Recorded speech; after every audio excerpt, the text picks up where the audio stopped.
Okay. Hi everyone, I just wanted to send you a very quick video to just let you know we're here at the end of the first day, or toward the end of the first day, with Liv Larsson, who's come all the way from Sweden.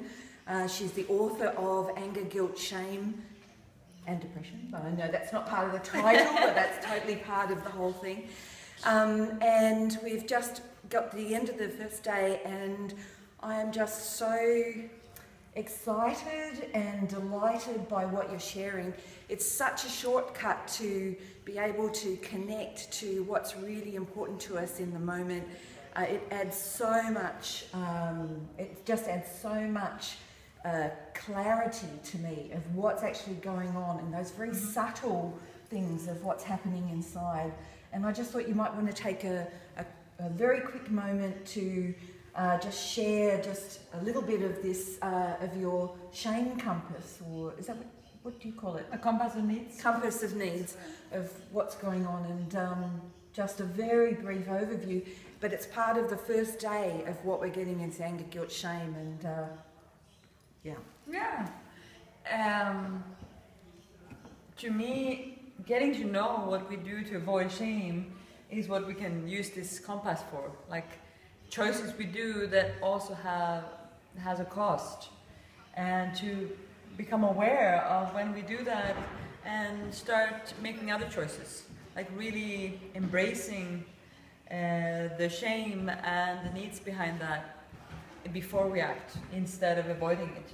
And it's almost like, what I like with it, it becomes a map of our inside, and with this map we can find out where do we really want to go, not just being, you know, automatically choosing to go in different directions. Yeah, and you were sharing how when you first started learning in VC, and it was the same for me, but the thing that stood out was when we move into getting angry or telling ourselves that someone else has done something wrong, or telling myself that I've done something wrong, that at the core of that, of course, is a precious need. We all learnt that. Yeah. But what sometimes we're not so clear on is how we very often go to just submitting or to rebelling, and what that does to our energy. Yeah. Yeah, I like that you point that out, because to me it took some years before I understood that that's also where some part of the energy went. Like I could capture when I was judging, but I wasn't as quick as catching what did I do with my power, like with the actual what I could change or what I couldn't change. And through this I actually really learned where do I have the power, what do I have the power over. Yeah. So that's another way of using it. Yeah, and it's a very, very quick, or can be a very, very quick shortcut to really quickly identifying when I'm not connected to myself. Yeah.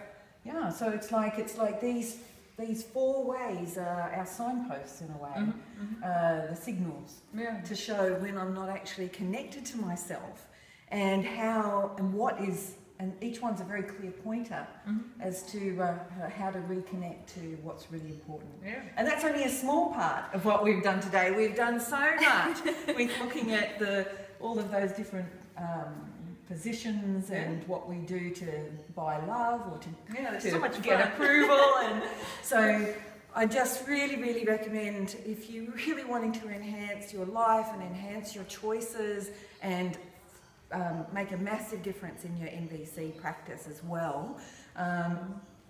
Don't miss Liv's workshops. This is Melbourne. She'll welcome you.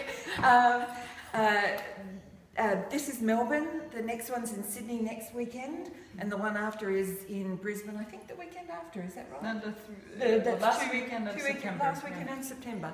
So, so come along, and of course, if you're here, maybe Liv is also running a mediation training in Sydney, as well as doing a mediation conference here. So definitely take the opportunity to catch up with her, and you are going to get so much out of it. So don't miss the opportunity.